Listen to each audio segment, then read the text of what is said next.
Welcome to the Conservative American with Chris Garcia. It's a good day to be an American. God bless us. Donald Trump is our president-elect, and we only have 69 more days of Obama as our president. So we're starting to fill the cabinet positions out now. Jeff Sessions is going to be our Attorney General. I think that is a wonderful choice, and I hope that they keep the NAACP and Black Lives Matter away from the nomination process. There are already the liberals are talking about what Jeff Sessions said over 30 years ago, and they hounded him when he was appointed by Ronald Reagan, wanted to appoint him to a position, and it didn't go through because the NAACP attacked him for some racist statements that he was supposed to have made over 30 years ago. I think that that's ridiculous. And I think that I hope the Republicans in the House and the Senate push through immediately his appointment to Attorney General. General Michael Flynn has been pegged to be the National Security Advisor. He's a three-star general, and he works under Clinton and Obama presidencies, and he supposedly has a good track record, and he's very aggressive towards ISIS. So I think that that's another good appointment for Donald Trump. And he pegged Kansas Representative Mike Pompeo as the CIA director. We've heard good things about him as well. Trump is going to meet with Mitt Romney supposedly this weekend at a Trump golf course in New Jersey. And I think that, again, that just goes to show you the kind of person that Donald Trump is. He's the kind of person that, whether you're a friend or a foe, if he feels like he can make America great again, and you have positive things to do as far as the United States of America, he will appoint you to a position. So I think that people are saying that he's just having this meeting just to be nice and bring Republicans together. But I don't think Donald Trump is that kind of a person. I think he's the kind of person that he doesn't waste his time. And when he meets with you, he is either considering you for a position, or he's already in his mind made the decision that he wants you to take that position. So I don't think that this is just a friendly meeting. I don't think that he would invite him to his golf course and it not be a serious meeting. I think that he is looking for Mitt to have some position in the administration. Mitt Romney did some good things for his state. I don't think that he is a leader on the stage as Donald Trump. I don't think that he was going to be president of the United States. I don't think he's that good of a politician. But I do believe that he did some good things financially, and even his health care, which was very similar to Obamacare. That's one of the things that they attacked him on. He couldn't attack Barack Obama too much because Mitt Romney's own health care plan for his state was very similar to that of Obamacare. But once again, it shows Donald Trump the kind of person that he is, because even when he met with Barack Obama, there are parts of Obamacare that he wants to keep as part of his thing. He wants to definitely repeal and replace Obamacare as it is. But there are parts of Obamacare that he is interested in keeping as long as it benefits the citizens of the United States. And I think that that's what Donald Trump is all about. I think he's all about doing whatever is best for our country, and I think he can put his own personal feelings aside. I was watching last night on Hannity. It's been on the last couple of nights. It's just ridiculous, liberal. Some of these colleges, they were at Tufts University and some of these other colleges, and these students are literally crying on campus. They have to have cry rooms for them to go in and let their emotions out because they are so distraught that Donald Trump is president. Give me a break. That's ridiculous. These kids didn't even vote. They just want to protest. They just want to get out of taking their exams. And once again, where are the parents? These universities aren't cheap. They're $20,000, $30,000, $40,000 a year. Some of these these universities, and yet your kids are going to cry rooms because they didn't win. What happens when things in life are tougher than that? You know, it's not as if they were running for president. There were two candidates. Both candidates love the United States of America. I don't doubt that Hillary Clinton loves the United States of America. I know Donald Trump does. They just had a difference of opinion in the direction that we should take our country. And I, of course, agree with the direction that Donald Trump wants to take the country, and I disagree with what Barack Obama has done, and I disagree with the policies that Hillary Clinton wanted to put in. But that's life. You don't always win everything that you go out to do, and you saw Hillary give a very gracious consolatory speech to Donald Trump. She called him, she wished him well, and she said that the country needs to come together, and that if Donald Trump is successful, the entire country is successful. Barack Obama also did the same thing, except when he went to Germany, and then he apologized when he goes overseas for the United States, which he always does. He's an apologist president. But, you know, it's just amazing that, you know, they've got to teach these children, these kids that, you know, you got to deal with your emotions a little bit better than that. You're not always going to win everything, every race that you're in. You're not going to always win. And you don't, you know, they have aromatherapy rooms on these colleges. They have cry rooms on these colleges. They have to talk to counselors, you know, on these colleges just to get over losing an election. What's going to happen when they don't get the job that they wanted? What's going to happen when somebody gets sick in their family? You know, if you can't deal with this, how are they ever going to deal with real life? And that's these left-wing nuts.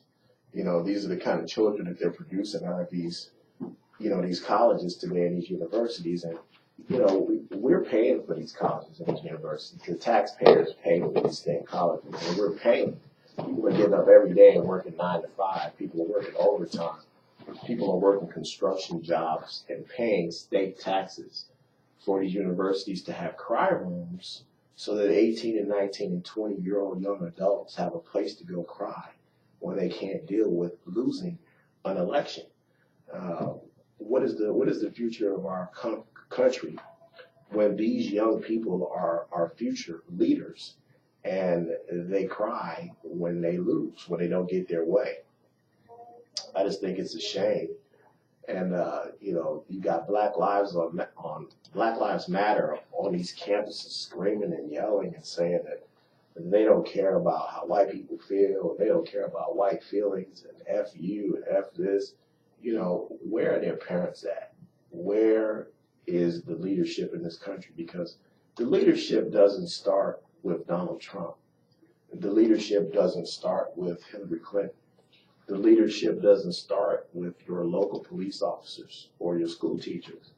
The leadership starts at home with the parents. And, you know, I've been saying this for years that, you know, these left-wing liberals that allow children to be snatched out of their homes, that allow children to divorce their parents, that, you know, parents are not allowed to discipline their children anymore, which is totally contrary to the Bible.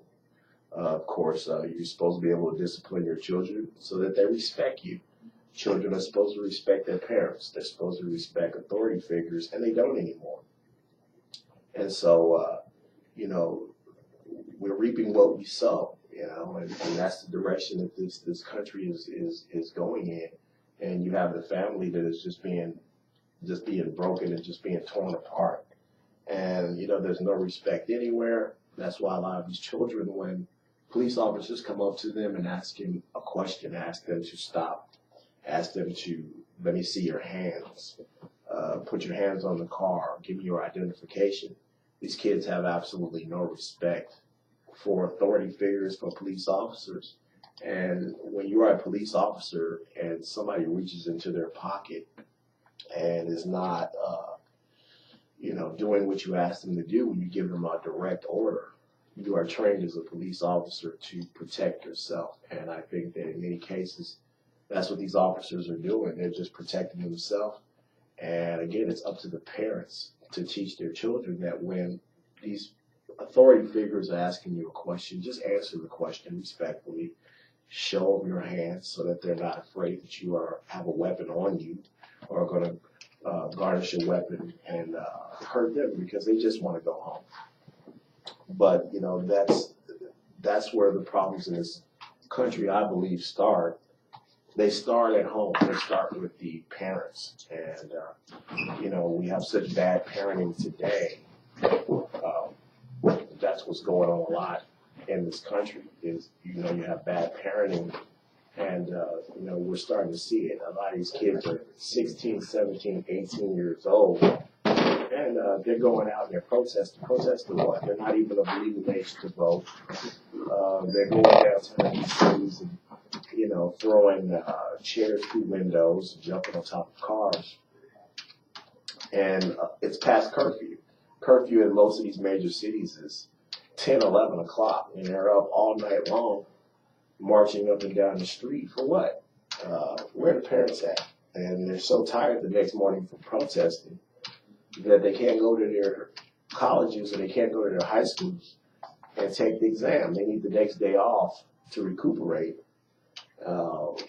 from protesting all night and tearing up the downtown areas in Portland and Seattle and Chicago and New York and Los Angeles. Is just ridiculous. And then when they get finished protesting, and when they get finished tearing up the city, and the next day when they wake up, they have to have a cry room to go cry in to get over the emotional trauma of Donald Trump being president. So for all you parents out there that are listening, get a hold of your children, get a hold of your families, because we're turning into a country of wimps. I mean, if you look at CNN and MSNBC and these liberal commentators who, coddling these children and coddling Americans and saying that, I don't know how we're going to deal with this. The world's going to come to an end because Donald Trump is president. Get over it. He won. He won against all odds. His own party didn't support him. How does that feel, Paul Ryan, this morning? You got to eat a lot of crow. But the good thing, at least we have a president, Donald Trump, president-elect, 69 more days. But we have a president-elect who I don't believe holds grudges. I don't think he forgets anything. But I think that for the betterment of the country, he lets things go, and he's going to work with Paul Ryan and the other members of the House and Senate who did not support him. It's how vindicated does he have to feel when he sits in Trump Towers, and how vindicated does he have to feel? I mean, you had the entire media against him. You had all these politicians against him. You had his home party against him. And, you had all these people against him. And yet he still won the election. And I think that that's just amazing to me, is, he's basically self-funded his own campaign. And he won he won despite of, nobody helped him. You cut on the news every day, I think 55 or 57 major papers and publications across the country gave him no chance, called him a racist, and all kind of different things. And, yet he still won. And the one thing he said, and we've been talking about it lately, he said, I never believed the polls. Donald Trump said he never believed the polls. And so I think that that's amazing, the faith that he had in himself and the faith that he had in the American people, I think, is incredible. I think that that was the most important thing, is the faith that he had in the American people. He knew that the American people would see through what was going on and still vote for him. And they call it the forgotten man and woman, and that's exactly what it was. I always say when you get outside these major liberal places, when you get outside the major metropolitan areas, whether you're talking about LA or Cook County or New York or Miami-Dade, when you get outside these Detroit, when you get outside these major metropolitan cities, and you get out into the rest of the counties and the rest of the country and the rest of the rural areas, this is a very conservative country. You go to the local truck stop, go to the local small town and sit in a diner. And I think that they always talked about this revolution, the Obama revolution. I think that this was the conservative revolution. I think that this was the Donald Trump revolution. And I don't think that the people in this country wanted to see, I was listening to the news the other day, and it was talking about how a mom is suing a hospital and her daughter because, her daughter is a transgender and they're giving her hormone pills. And they weren't consulting with the parent. And, how can a child go into a hospital and begin receiving treatment to change gender without the notification of the parent? The parents made the child. The parents took care of the child. The parents raised the child. They should be the first person that is notified if something like that happens. I know that when I was a child, the first person that was notified of anything that happened to me when I was in school or any place was my parents. And now the children have privacy rights. It's ridiculous. How do you have privacy rights for your child? You're not taking care of anything. You're not paying any bills. You are but at the same time, then when the child does something wrong, the first person they want to blame is the parent. So it's a two-way street. I think that if you blame the parents for what is going wrong, then they should also have say-so in what that child is going to do with their body, with their future. A lot of these children have seen Mrs. Bruce Jenner and Caitlyn, I'm sorry, but they're seeing what some of these Hollywood stars are doing, and they're just mimicking them. I mean, these are their role models now. There's nobody at home to tell them any better. They've taken religion and faith out of school. So now Mrs. Bruce Caitlyn Jenner now is their role models as they watch these 24-hour Kardashian marathons. These are their role models now. So now you have children growing up. This is all part of the left-wing conspiracy. You have these children growing up now that want to become these people. That want to become the people that they're seeing on TV. And they don't understand that, these Hollywood nuts that live out in California, they've got 10, 20, $30 million, so it doesn't matter. Whatever happens to them, whatever decisions they make, they still have their money and their lawyers and their gated communities to fall back on.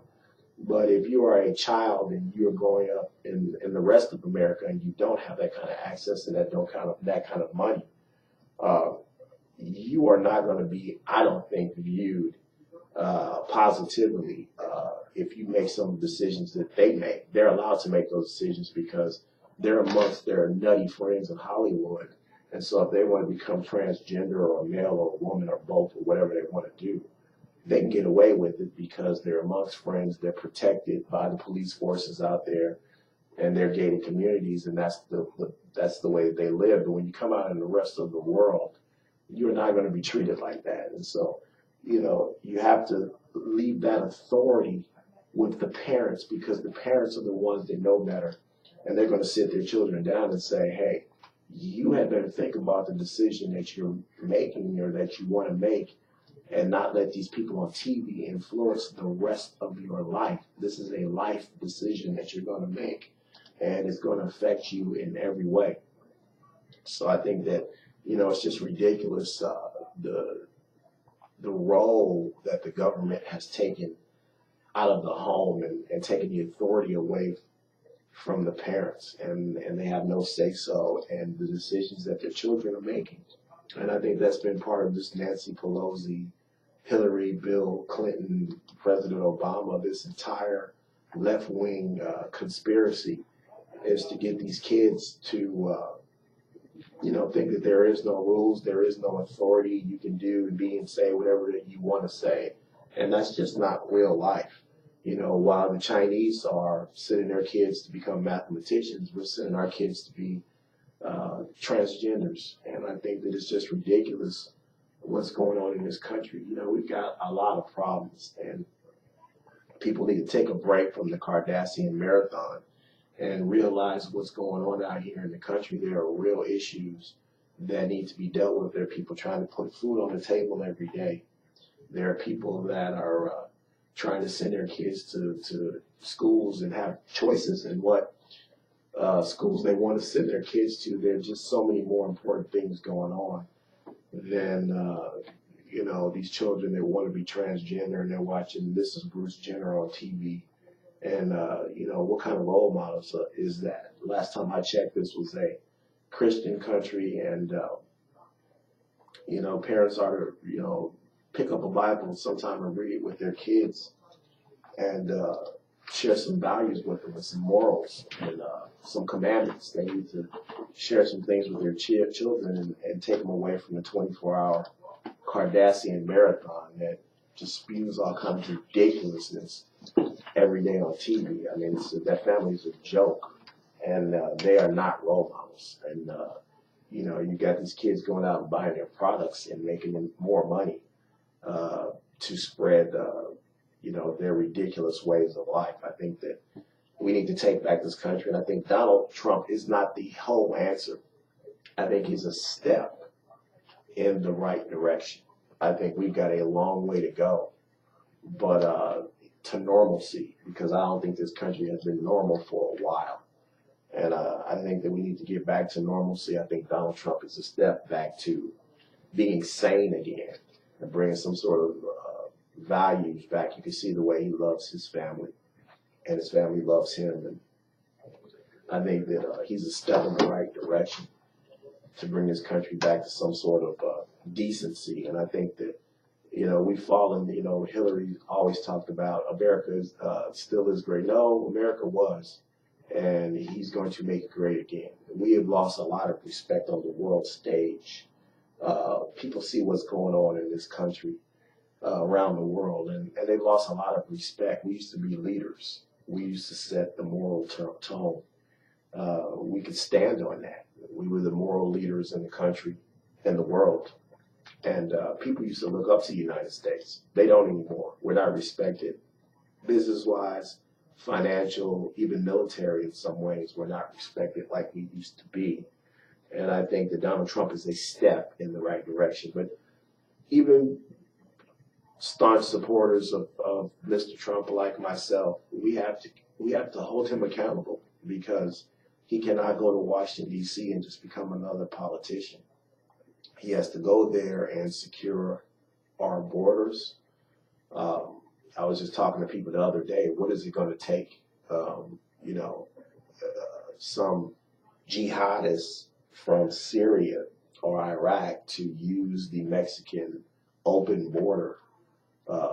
Vicente Fox, shut up. You're the ex-president of Mexico. You have nothing to do with what's happening in the United States of America. Just have a tequila and shut up. You have nothing to do with this. And, you know, what is it going to take? Some jihadists to come over the border with a dirty bomb and kill 2,000 or 3,000 Americans. And guess what everybody will be saying? Build a wall. Build a wall. We need to build a wall. Well, isn't that what Donald Trump's been saying? To build a wall. Why do we have to wait for something to happen to people? We've become such a politically correct, reactive country that we have to wait because we don't want somebody to file a lawsuit. We'll go ahead and file a lawsuit. But if I see some people standing around in a metropolitan area or on the airport and you don't look right, I'm going to say something. You sue me all you want. But I'm not going to watch my fellow Americans get killed because I want to be politically correct. I think that's ridiculous. And I think that that's where we're headed, unfortunately. I think that something is going to happen because our politicians don't have the balls to back Donald Trump and build that wall and, you know, keep ISIS and keep these illegal aliens from crossing over into the border. You know, that's a poor country down there in Mexico, one of the poorest countries on earth. How much would you have to pay people to get on your side and smuggle in dirty material into the United States? It doesn't take much. these coyotes that smuggle people over. They don't get paid much. It's more than what they would get paid down there working. But it would take much for you to hire some people down there on the border to smuggle some dirty material for a bomb over to the United States. It wouldn't take much money for you to do that. So, we need security. We need more border patrol. We need to build the wall. And, I hope that we, the American citizen, as much as I am so happy that Donald Trump is our president-elect, 69 more days, I pray that he follows through on some of the things that he talked about doing, that it's not just talk, that when he gets in office, his first 100 days, I believe he needs to make things happen aggressively. I think that is your window of opportunity. He comes in, I believe, with a mandate from the American people, not from politicians and not from the liberal press, but he comes in with a mandate from the American people. And I think he needs to seize upon that mandate when he has the opportunity the first 100 days. I hope he comes in and hits them with everything he's got, forces the Republican Party to side with them, because the American people are not stupid. They voted him in for a reason. They want to see results. Paul Ryan said he wants to hit the ground running. He wants to work with Trump. This is their opportunity to push policies through. And you know what? If you don't, in 2 years, they'll throw you bums out. In 4 years, they'll throw Trump out. I hate to see that happen. I hope that he comes in. He got my support because of the things that he spoke upon.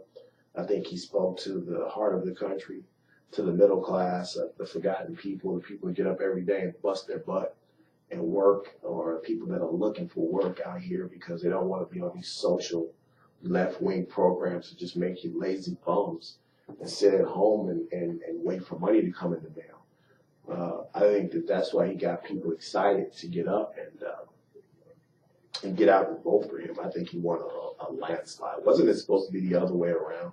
Or wasn't she supposed to win the Electoral College landslide? And we were all a bunch of racist people. I'm not racist. I'm black and I'm Cuban. And there's no, what position do you put me in? And I voted for Trump. I support Trump.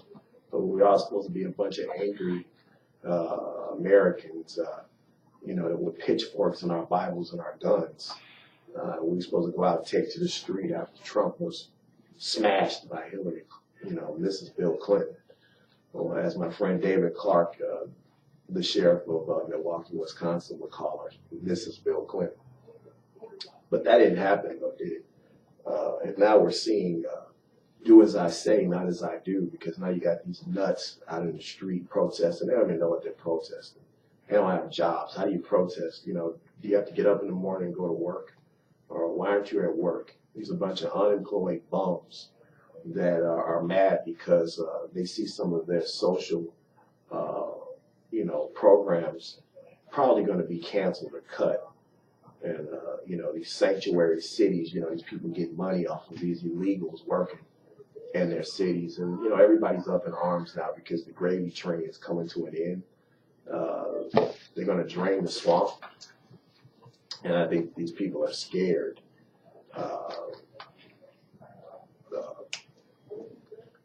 These people are scared of what Donald Trump is going to do. That's just the beginning. We have so much to talk about. I hope you enjoy my show. I'm going to be on, and it's just going to get bigger and better. We're going to have bigger and better guests on. This is just the beginning. This is a revolution. I think Trump is just the beginning. And I'm not afraid of that fight, and I know a lot of people that aren't afraid of that fight across the country. If you want to battle for America, we're going to fight you. We want America to be the country that is supposed to be, that God ordained it to be. God, country, family. That's what this United States of America was based on. And God bless our troops that are fighting to make America great again. And God bless Donald Trump. And only 69 more days to go of Obama. Isn't that wonderful? God bless you. Thank you for listening. This is Chris Garcia, a conservative American, and I will be with you for the next 4 years as we make Donald Trump one of the best presidents, and we hold him accountable that the United States has ever had. I will see you Monday. I'm on a 72.5 hour break. See you Monday at 1 o'clock, and you also can listen to me at 12 on Face the Tribune with Rolando Loretta.